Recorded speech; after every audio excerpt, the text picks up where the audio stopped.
애틀랜타 라디오 코리아 11월 22일 수요일 오늘의 한 뉴스입니다. 이스라엘과 하마스가 인질 50명과 팔레스타인 수감자 150명을 맞바꿔 석방하고 4일간 일시 휴전하는 안에 합의했습니다. 이스라엘 강요회의는 현지 시간 22일 이 같은 내용을 골자로 한 합의안을 투표에 붙여 통과시켰습니다. 이스라엘 정부는 하마스가 약 50명의 어린이와 여성 등을 4일 동안 단계적으로 풀어주기로 했으며 추가로 인질 10명을 석방할 때마다 휴전 기간을 1일씩 연장하기로 했다고 설명했습니다. 아울러 이스라엘은 수감 중인 팔레스타인 여성과 아동을 풀어주고 가자 지구의 연료와 인도주의적 지원을 허용하기로 했습니다. 로이터 통신은 이스라엘이 풀어주기로 한 팔레스타인 수감자는 150명이고 가자 지구 전역에 구호물자와 연료 트럭 수백 대의 진입을 허용키로 했다고 보도했습니다. 이번 협상안에 대해 일부 구구정당 소속 강요에 반대했으나 표결에서는 무난히 통과된 것으로 전해졌습니다. 일시 휴전 시기는 알려지지 않았으나 인질들은 이르면 23일부터 단계적으로 풀어날 것으로 예상됩니다. 이스라엘은 교전 중지 기간이 끝나면 전쟁을 계속하겠다고 공언하고 있지만 이번 협상 타결로 이스라엘 하마스 간의 전쟁이 중대 분수령을 맞게 될 것이라는 전망입니다. 미국의 10월 기존 주택 판매가 전달보다 4.1% 하락하며 13년 만에 최저치를 기록했습니다.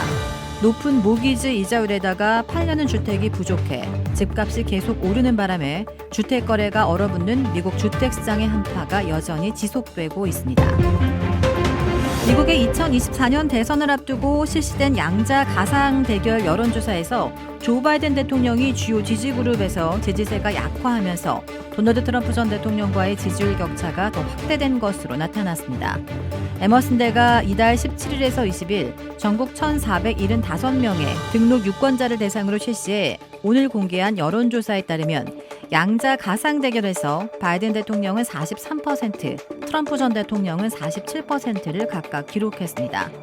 지난해 11월과 비교하면 바이든 대통령은 당시 45%, 트럼프 전 대통령은 41%, 4%포인트 차로 리드했으나 이번에는 상황이 역전됐습니다.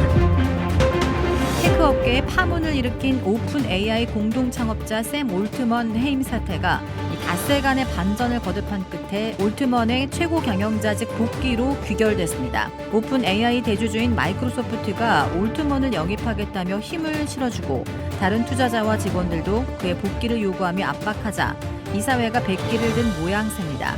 이 앞으로 오픈 AI에서 MS의 영향력이 더 커지고 AI 개발과 사업화 속도도 빨라질 것이라는 전망이 나옵니다. 오픈 AI는 오늘 X를 통해 올트먼의 CEO 복귀와 그를 내쫓았던 이사회 일부 재구성에 합의했다고 발표했습니다.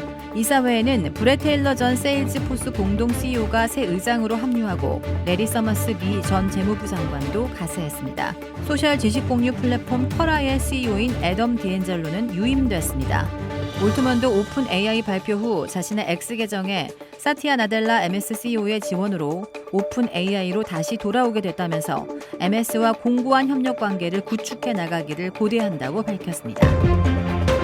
시카고의 30대 아버지가 10대 아들을 총격 살해한 혐의로 체포, 기소됐습니다. 어제 시카고 언론 보도에 따르면 시카고 서부 오스틴 지구에 사는 피고인 리온 테일러는 지난 18일 밤 8시 30분경 아들 리온 테이에게 여러 차례 총을 쏴 숨지게 한 혐의를 받고 있습니다.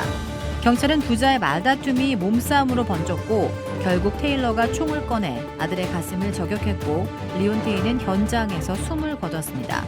신고를 받고 현장에 출동한 경찰관들에게 목격자 중에 한 명이 테일러가 권총을 챙겨 들고 집을 떠났다고 말했고 경찰은 테일러에게 전화를 걸어 자수를 권했습니다. 테일러는 사건 당일 밤 10시경 지역 경찰서에 자수했고 검찰은 지난 20일 테일러를 1급 혐의로 기소했습니다. 이어 21일 열린 심리에서 법원은 테일러에게 수감 명령을 내렸습니다.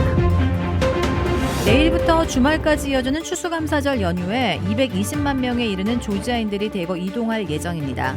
이 중에서도 150만 명은 자동차를 이용해 이동할 것으로 보입니다. 팬데믹이 완화되고 가스비가 하락세인 가운데 2005년 이후 두 번째로 많은 조지아인이 이동할 것으로 예상됩니다.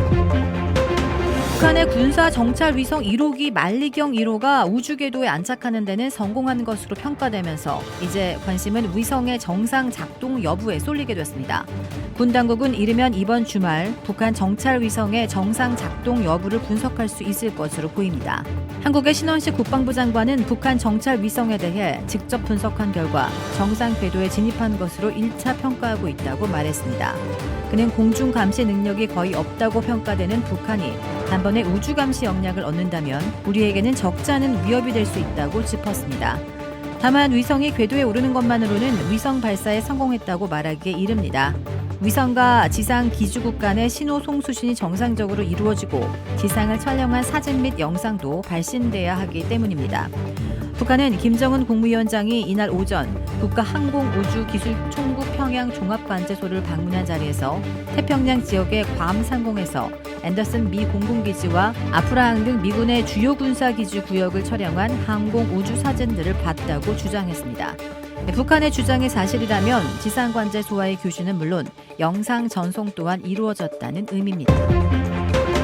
찰스 3세 영국 국왕은 현지 시간 22일 한국 아이돌 걸그룹 블랙핑크의 대영제국 훈장을 수여했습니다. 찰스 3세 국왕은 이날 버킹엄궁에서 열린 문화예술인 격려 행사에서 블랙핑크 멤버인 로제, 지수, 제니, 리사 모두에게 대영제국 훈장을 수여했습니다.